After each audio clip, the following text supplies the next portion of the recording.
Hi, my name is Greg Endres. I work at the Carrington Research Extension Center as an Extension Cropping Systems Specialist. Welcome to the Central Dakota Ag Day. For my presentation during this event, I'll be talking about a research summary of use of cover crops with soybean and dry bean. So my topics include the following. I have two studies with soybean involving cover crops, and then also one study with dry bean. So let's take a look at the research. We'll start with the first study with soybean, winter rye cover crop planting date and rate impact on soil, weeds, and soybean.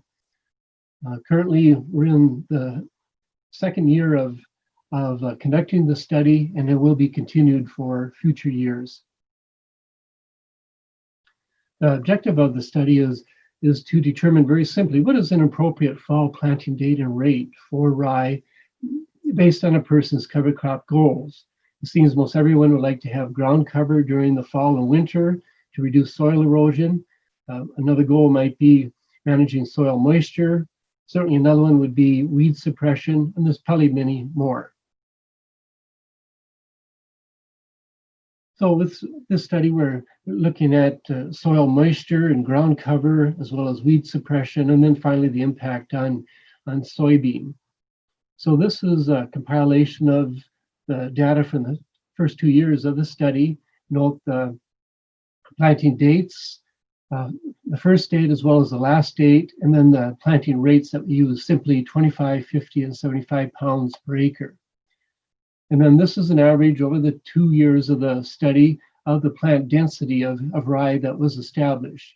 So it ranged from a low of only 2 plants per square foot all the way up to 20 plants per square foot with this particular treatment. And logically, you would expect the ground cover to be highest where we had an earlier planting date and with higher planting rates, and that certainly occurred. Next, I want to talk about foxtail suppression in this study. And so this is from 2019. We did evaluate foxtail suppression about a month after the soybean were planted and before a general herbicide application was applied across the trial for weed control. And so with foxtail suppression, both yellow and green combined, we saw no difference on the suppression amongst all of the treatments. So that was in 2019.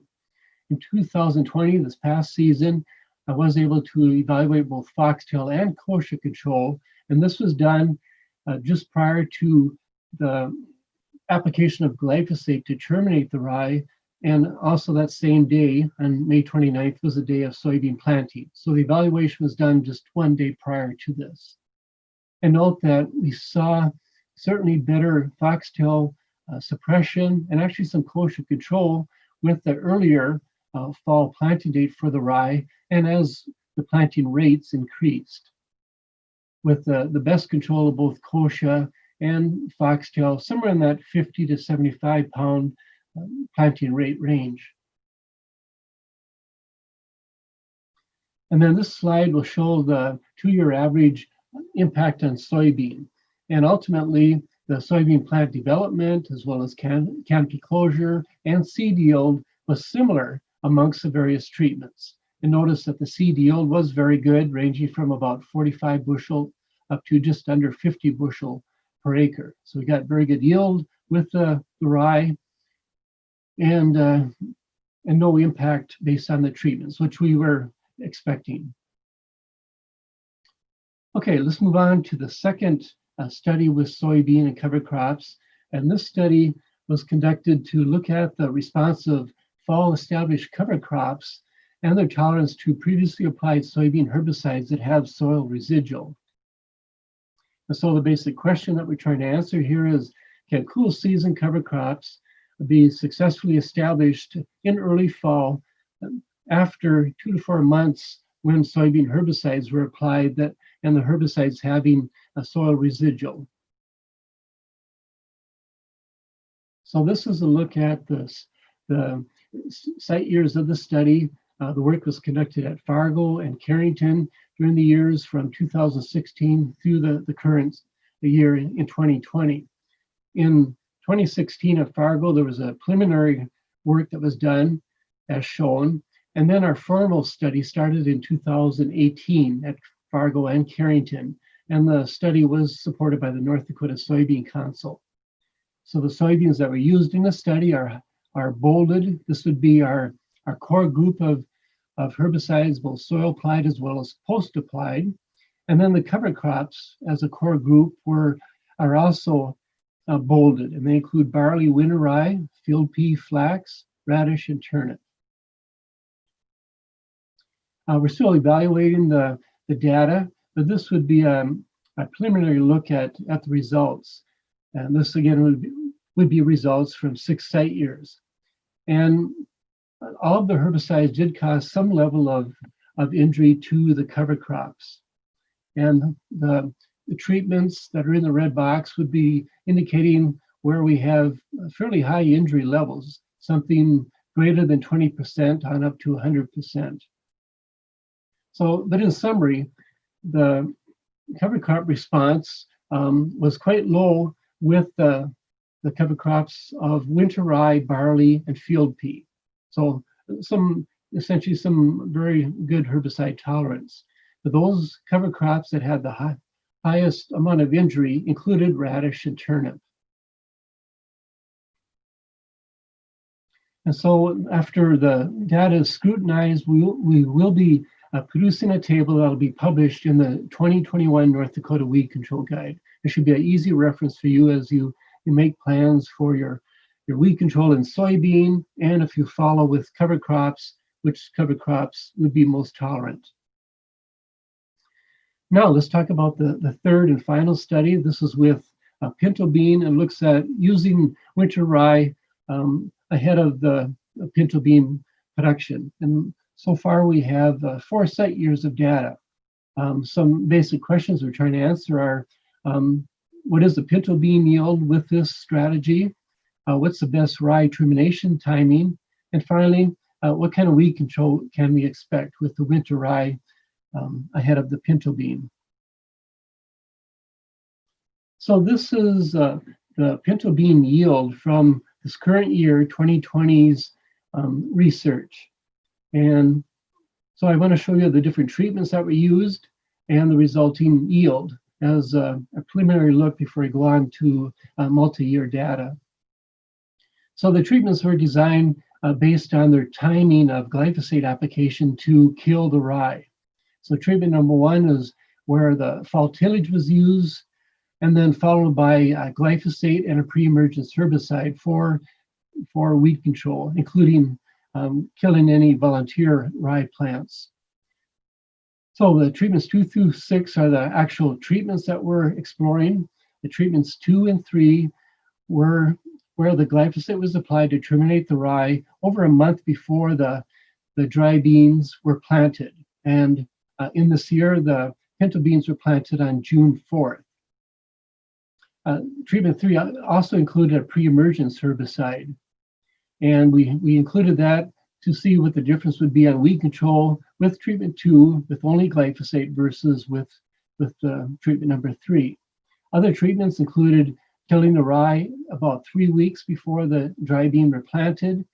And then 5 and 6 were applying the glyphosate 1 day after the dry bean were planted, and then also 10 days after the dry beans were planted. And you'll notice quite a difference in yield, and that was because we had a dry June. The topsoil dried out with extended growth of the winter rye, and thus we had to wait for a substantial rain, which did not occur until the end of June.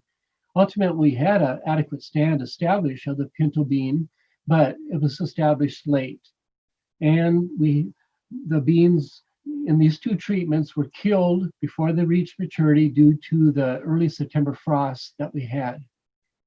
And so very low yields as compared to treatments 1 through 4, where they had similar yields, in particular with treatments 3 through 4 versus the untreated check.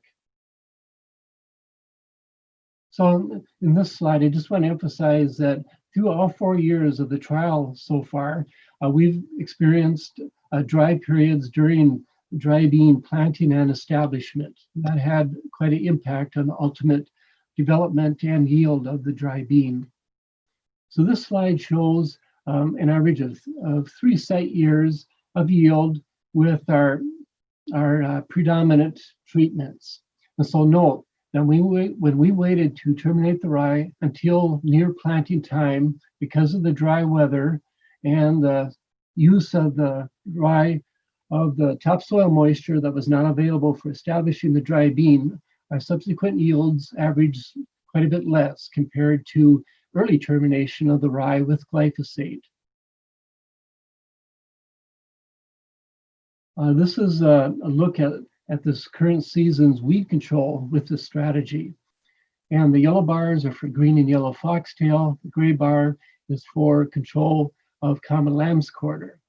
So note that when the rye was left living until or after the dry beans were planted, notice that the rye did a very nice job on controlling both the foxtail as well as the common lamb's quarter. And very similar to where we used a pre-emergence herbicide on treatment number 1 or treatment number 3. On the other end of the scale, notice that when we only use glyphosate, either over a month before we planted the beans or about 3 weeks before we planted the beans, with glyphosate alone, we did not achieve the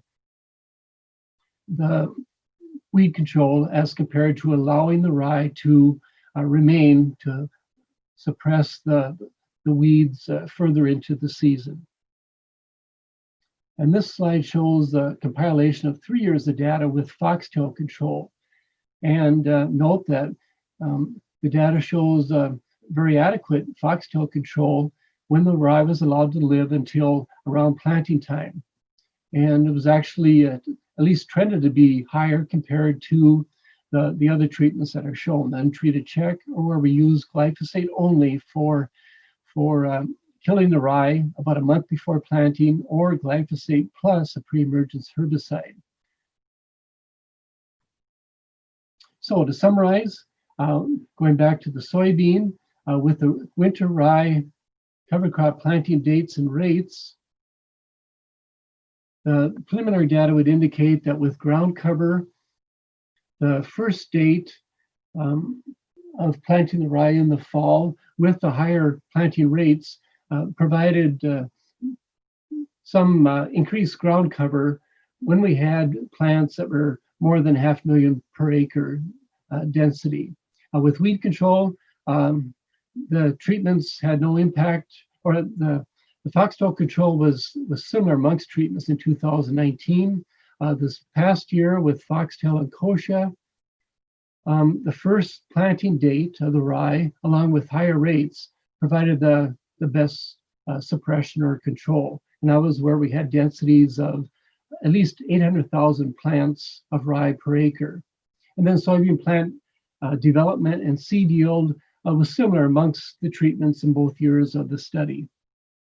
The study will again be continued in 2021. The second study, a summary of that, is that all herbicides injured our cover crops that were used, but not consistently. And so at this point, on cover crop risk, low risk would be with barley, winter rye, and field pea, and the risk is quite a bit higher if a person chooses to use radish and turnip after the soybean crop. With dry bean, the yield really was preserved using the strategy of having rye before the crop production, which was good.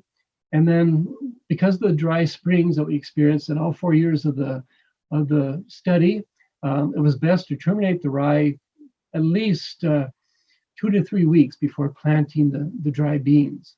And weed control with the late terminated rye was similar to where we used a pre-emergence herbicide. We certainly have to balance that with the impact that allowing the rye to grow too late in the season and maybe take moisture away from the dry bean crop. So that's a quick summary of our research work with cover crops of soybean and dry bean. I'll be serving on a panel on December 3rd to answer questions you might have regarding these trials.